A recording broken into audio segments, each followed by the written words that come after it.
Bismillahirrahmanirrahim. Assalamualaikum warahmatullahi wabarakatuh.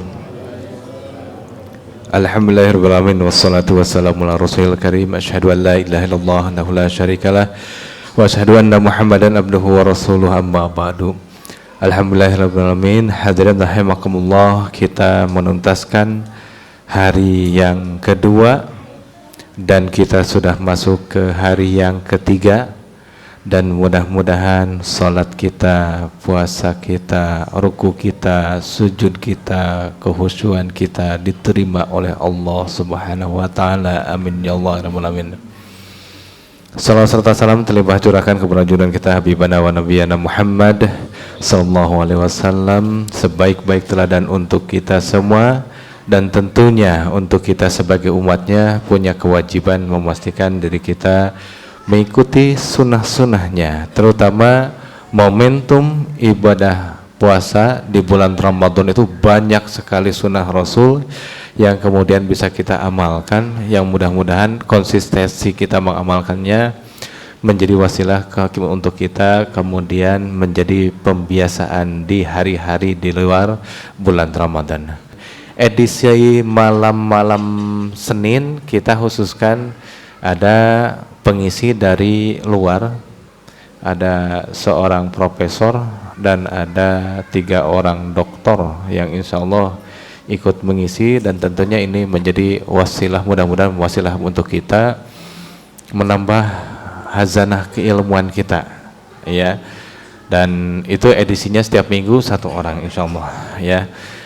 Hadirin rahimakumullah, sebelum pelaksanaan ibadah salat tarawih, izinkan saya lanjutkan yang kemarin kita membahas terkait dengan bahwa bagaimana upaya kita mengalihkan ketergantungan mata kita dari HP ke ketergantungan halaman-halaman Al-Quran.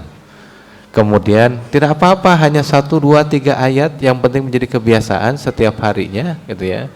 Kemudian mudah-mudahan itu menjadi kebiasaan yang baik dan terus berlanjut. Nah, di edisi malam ini hadirin rahimakumullah, bahwa perintah puasa ini kan ada dalam surat Al-Baqarah 183 kemudian sampai 187. 183 sampai 187. 183-nya kita sudah hafal semua. Ya ayyuhalladzina amanu kutiba alaikumusiyam kama kutiba alal ladzina min qablikum la'allakum tattaqun. Diwajibkan berpuasa supaya kita menjadi profil yang bertakwa. Ayat berikutnya cuman Bapak Ibu hadirin rahimakumullah pernah enggak memperhatikan kerangkaian ayat-ayat dari 183 sampai 187 itu ada satu ayat yang unik sendiri. Kok sepertinya gitu ya, kalau kita berpikir kok sepertinya satu ayat ini kok berbeda kajiannya dengan puasa di luar konteks puasa. 183, 84, 85, 86, 87 di nomor 186-nya kok berbeda sendiri bunyinya. Tidak ada puasa-puasanya. Bunyinya itu a'udzubillahi minasyaitonirrajim wa idza sa'alaka ibadi anni fa inni qarib ujibu da'watad da'i idza da'ani falyastajibu li wal yu'minu bi. Beda dengan rangkaian ayat-ayat tentang kewajiban puasa, 186-nya kok berbicara tentang wa idza sa'alaka ibadi anni, kalau hambaku, wahai Muhammad, kalau hambaku bertanya tentang aku, fa inni qarib, aku ini sangat dekat. Aku ini sangat dekat. Jadi kalau kita bertanya tentang di mana Allah SWT, Allah sudah menyatakan di 186 ini, inni qarib, aku ini sangat dekat. Uji buddha watada'i, ini ada kata kuncinya nih, uji buddha watada'i, aku akan mengabulkan setiap apa yang didoakan. Nah ini Bapak Ibu sekalian, dalam rangkaian puasa ada rangkaian satu yang berbeda ini. Artinya apa Bapak Ibu sekalian? Ini spesial luar biasa di momentumnya bulan puasa adalah ketika doa kita dipastikan, insya Allah dipastikan diijabah oleh Allah SWT. Tapi ada tapinya, jangan harap kita kemudian Tentunya semua harapan kita, doa kita sampaikan sekarang, dijawab sekarang, besok atau lusa, gitu ya. Karena konsep doa itu ada yang dijawab sekarang, ada yang dinantikan, ada yang kemudian untuk anak cucu kita, ada yang menjadi tabungan akhirat. Nah, ini bunyinya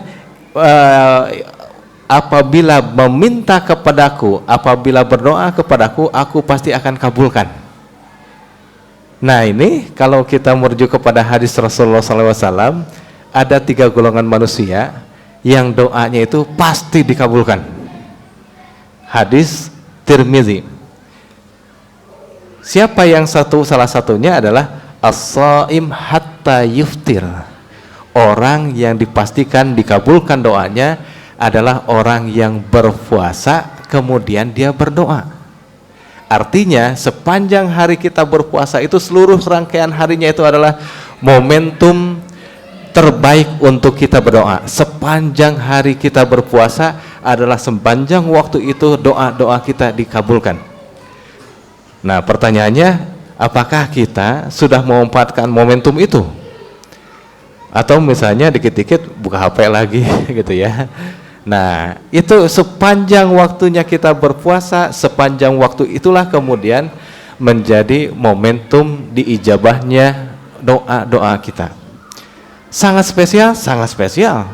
Karena di hari-hari di luar Ramadan itu, di hari-hari di luar Ramadan, sebenarnya kita ketahui ada momentum-momentum misalnya yang kita ketahui ketika kita sujud saja, ketika ada hujan gerimis, ketika sepertiga malam, ya, di hari-hari di luar puasa ya.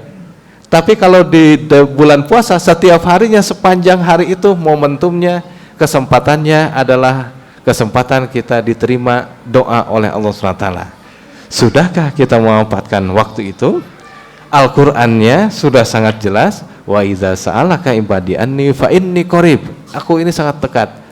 Uji budak watadai, kalau hambaku berdoa kepadaku, aku akan kabulkan. Kemudian hadirin rahimakumullah, hadis yang Tirmidzi juga tadi mengatakan doa yang dipastikan akan dikabulkan adalah doa orang yang sedang berpuasa. Masa kita tidak ngambil momentum atau kesempatan ini, gitu ya? Ambil sesegeranya, manfaatkan setiap kesempatannya untuk banyak berdoa. Pak, doanya apa? Apa saja yang penting untuk kebaikan diri kita, kebaikan keluarga kita, anak istri kita, tetangga kita, lingkungan kita, muslimin muslimat, sebagaimana yang dicontohkan oleh Nabi Ibrahim. Bapak Ibu tanpa disadari, Bapak Ibu pasti sering mengamalkan doa-doa Nabi Ibrahim.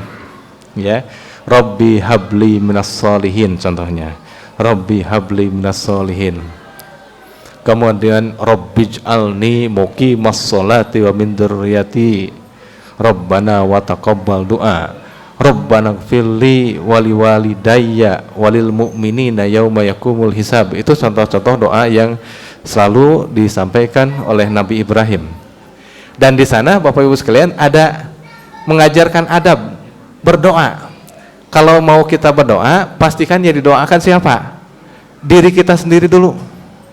Nabi Ibrahim memberikan contoh, Rabbij'alni muqimas shalat. Ya Allah, jadikan aku sebagai pribadi yang senantiasa konsisten melaksanakan sholat. Baru wa min dzurriyyati, kemudian anak-anak keturunanku. Ya. Jadi dirinya dulu, diri kita dulu yang didoakan. Ya Allah, jadikan aku menjadi anak orang yang senantiasa konsisten melaksanakan sholat. Ya Allah, jadikan aku menjadi pribadi yang konsisten senantiasa berzakat, berinfak, bersedekah. Ya Allah, jadikan aku yang senantiasa berbagi kebaikan kepada orang-orang. Terus doakan dulu diri kita. Ya, dahulukan bagaimana Nabi Ibrahim mengajarkan. Hadirin rahimakumullah. Nah, kemudian hadirin rahimakumullah, saya akan menyampaikan, tadi kan dikatakan bahwa sepanjang hari itu seluruhnya doa kita makbul. Ternyata Allah memberikan lagi ada yang sangat amat spesial, waktu tertentu lagi. Di setiap harinya, sudah sepanjang hari itu doa kita dikabulkan oleh Allah SWT. Ada yang super, sangat super waktunya. Kapan? Saya akan sampaikan 3 waktu yang sangat super bisa dikabulkan dengan cepat. Apa itu? adalah momentumnya ketika pertama, ketika kita berbuka puasa. Sudah sepanjang harinya kita dikabulkan untuk kita berdoa, ini dispesialkan lagi di waktu berbuka puasa, Allah akan mendengarkan, lebih menspesialkan lagi. Jadi momentum buka puasa, momentum kita berdoa dikabulkan. Dan ternyata gangguannya di momentum itu berat sekali. Ketika kita hanya ingatnya misalnya bismillahirrahmanirrahim, minum selesai ikut makan yang sudah disiapkan segala macam, lupa untuk berdoa. Bahkan yang sudah berdoa pun lupa. Boleh kita buktikan Bapak Ibu sekalian. Kan Bapak Ibu pasti berdoanya dua gitu ya. Ya, seringnya itu dua gitu ya. Kan adalah ketika Allahumma laka sumtu wa bika amantu wa ala rizqika aftartu bi rahmatika ya arhamar rahimin, dilanjutkan dengan zahabaz zama'u wabtallatil uruq wa sabatal ajru insyaallah. Selesai sampai sana. Padahal kalau ibaratkan gini, ini orang berdoa kemudian sudah menyampaikan, orang membacakan sesuatu, kemudian kok permintaannya ditunggu-tunggu gak ada. Saya ingin terjemahkan Bapak Ibu sekalian, zahabaz zama itu artinya apa? Rasa haus itu sudah hilang nih ketika kita sudah minum. Berbuka puasa sudah masuk, kemudian kita minum. Haus kita hilang. Wabtallatil uruq artinya itu urat-urat ini sudah mulai melentur. Karena seharian kita menahan untuk tidak minum. Wasabatal ajru insyaallah. Dan pahala sudah ditentukan nih. Kata kuncinya pahala sudah ditentukan. Ketika sudah pahala ditentukan, kita gak minta apa-apa. Loh kok kalau malaikat mungkin yang pencatatan begini, ini orang kok gak melanjutkan, mau minta apa dia gitu ya. Wasabatal ajru insyaallah itu artinya yang namanya apa namanya itu pahala sudah disediakan oleh Allah SWT. Tapi kita gak minta. Makanya hadirin rahimakumullah, setelah kita minum kemudian membaca doa tadi, dilanjutkan minta apa saja terserah sesuai dengan kebutuhan kita. Jadi tadi itu baru koma, wasabatal ajru insyaallah. Kita biasanya sudah merasa sudah selesai tuntas, padahal enggak gitu ya. Ada yang ditunggu oleh para malaikat pencatat. Ini orang Bang Zalpa mau minta apa? Oh, mau minta nikah 2027 misalnya. Bang Ahmad cepat selesai sekolahnya gitu ya. Kemudian Pak Adi minta apa misalnya Pak Adi gitu ya. Ditunggu-tunggu oleh para malaikat, ini gak disebut-sebut ini katanya. Ini Bapak Ibu sekalian, jadi momentum yang pertama, momentum yang sangat amat spesial di hari yang sangat spesial itu ada momentum buka puasa yang kemudian doa-doa kita mustajab. Kemudian waktu yang kedua adalah ketika kita sahur. Ketika kita sahur, momentum sahur juga momentum spesial, kemudian kita berdoa kepada Allah SWT. Kemudian yang ketiganya adalah ketika malam Lailatul Qadar. Malam Lailatul Qadar kapan? Susah, tidak ada yang bisa menentukan. Para ulama pun tidak bisa menentukan. Makanya harus diperjuangkan 10 hari terakhir. Kemudian doa yang sering dikumandangkan apa? Seperti yang Bilal sering bacakan, ya. Jadi Bilal sering membacakan doa yang kemudian kita secara konsisten 10 hari terakhir kita kumandangkan, kita sampaikan kepada Allah SWT, meminta supaya dapat malam Lailatul Qadarnya, ngintipnya gitu ya 10 hari terakhir itu. Jadi hadirin rahimakumullah, mari kita manfaatkan ibadah puasa untuk memaksimalkan doa-doa, bahwa seluruh harinya kita selama berpuasa waktunya diijabah doa-doa. Di waktunya ijabah doa-doa setiap harinya ada momentum-momentum khusus yang kemudian bisa kita manfaatkan, makin khusyuk dalam berdoa ketika berbuka puasa, kemudian kita melaksanakan sahur, kemudian ketika kita menunggu malam Lailatul Qadar. Assalamualaikum warahmatullahi wabarakatuh.